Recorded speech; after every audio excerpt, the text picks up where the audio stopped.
The life of a fighter jet pilot is full of challenges that test his skills and ability to react, but managing those planes on aircraft carriers adds a seasoning of danger and difficulty to every operation.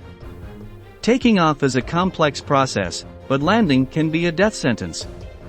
The slightest error can lead to the forced repetition of the landing maneuvers, in the most fortunate cases.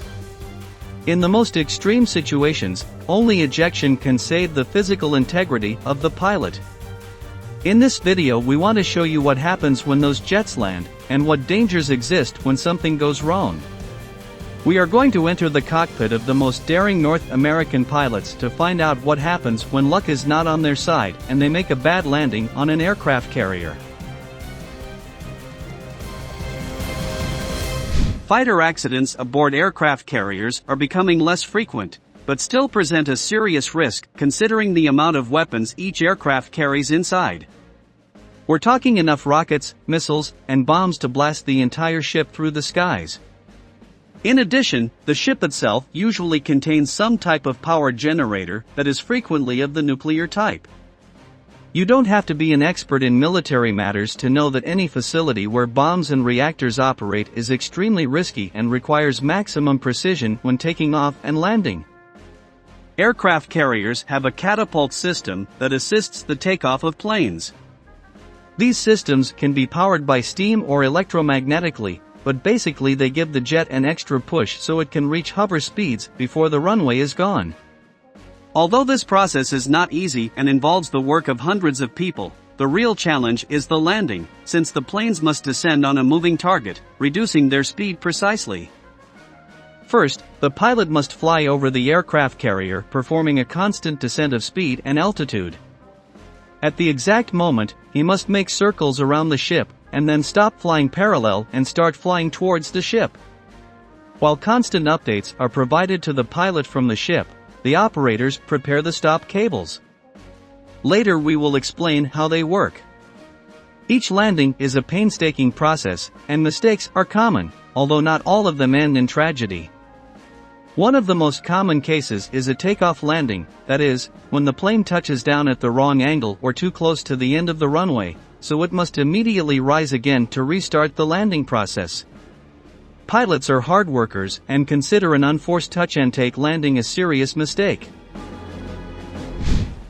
Despite all these complications, accidents aboard aircraft carriers are rare due to impressive advances in safety. In the past decade, the most notable incidents within the U.S. fleet include an E-2 Hawkeye that in March 2016 incorrectly touched down and sped into the water. The images are shocking. For a few seconds it seems that the early warning plane suffered the worst of fates, but then we can see how it narrowly avoids crashing into the sea. This happened aboard the USS Dwight D. Eisenhower, and one of the problems was a lack of maintenance on one of the brake cables. Later in 2017, an F-18E was involved in a crash on the USS Carl Vinson, but there were no fatalities. It was a routine flight and it was already approaching the aircraft carrier when a malfunction occurred. Seeing that it was coming down, the pilot ejected. Minutes later, a helicopter rescued him from the sea and transferred him to the ship, where he was treated by medical personnel, although he had no injuries. What we are seeing are images of another two-seater F-18 that had problems descending and ended up at the bottom of the sea. Luckily, beyond the destruction of a multi-million-dollar aircraft, both pilots were unharmed as they managed to eject in time. To avoid this fateful outcome, each aircraft carrier has stopping systems, cables that are attached to specific parts of the plane to quickly reduce that acceleration. Aircraft have a special hook that clings to the cables. This hook must be located on the tail to avoid stressing other parts of the fuselage. Once the plane makes contact with the runway, the hook is linked to the cables, which in turn are connected to a hydraulic damping system that absorbs much of the kinetic energy of supersonic aircraft. In a nutshell, it's just a hook and a line. If we think about it this way, the main method for landing on aircraft carriers is quite primitive, but it has proven to be the safest way since accidents are an anomaly. For the process to be successful, there are several marks on the runway. If these marks are exceeded, either by error by the pilot or by the officers on deck, the landing is in danger of becoming a disaster. The pilot is in constant communication with the control tower, from where they tell him if his speed and descent angle are adequate. On the deck there are also light signals that indicate this information in case direct communication is not possible, or in those dangerous missions carried out at night. Although it may seem like a minor detail, another matter of life and death is maintaining a rough texture on the track. Textures that promote friction between the wheels and the surface are a great help to drastically reduce speed. Think about how the wheels of a car work. If they are smooth from wear, the contact with the road is unmanageable, and a tragedy can occur if the surface has some kind of liquid. One of the greatest risks when it comes to an accident aboard an aircraft carrier is precisely that the planes are operating in the middle of the ocean, thousands of kilometers from safe ports.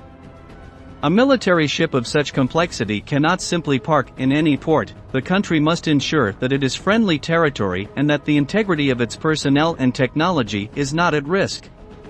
For this reason, aircraft carrier crews receive constant training to deal with all types of emergencies. Rehearsals and drills are constant and serve both to learn the protocol and to stay alert. Reaction time can be the difference between life and death. American ships have their own firefighting team, and they have the P-25, a small onboard firefighting vehicle that is an essential piece when dealing with accidents or fires. It has a conventional diesel engine, and has space for more than 3,000 liters of water, and 220 liters of firefighting foam. The vehicle has 3 fire extinguishers and a turret capable of launching more than 1,800 liters of liquid per minute through a 30-meter-long hose.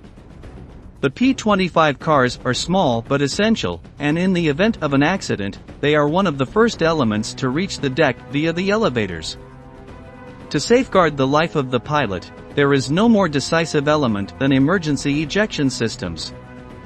It basically consists of flying the cockpit and launching the pilot in the opposite direction of the plane's flight, with a parachute that softens the fall. Since their popularization in the Korean War, these devices have saved the lives of hundreds of pilots, and are still under constant development today. Beyond all these elements, operating on a floating runway of just 300 meters and moving at 60 kilometers per hour is still an incredible feat. That's why only the most daring pilots decide to pursue a career in shipborne aviation. This is how we come to the end of this video. If you want to keep up to date with all our videos, we invite you to subscribe and activate notifications. For the moment, we say goodbye until the next installment of Military Aviation.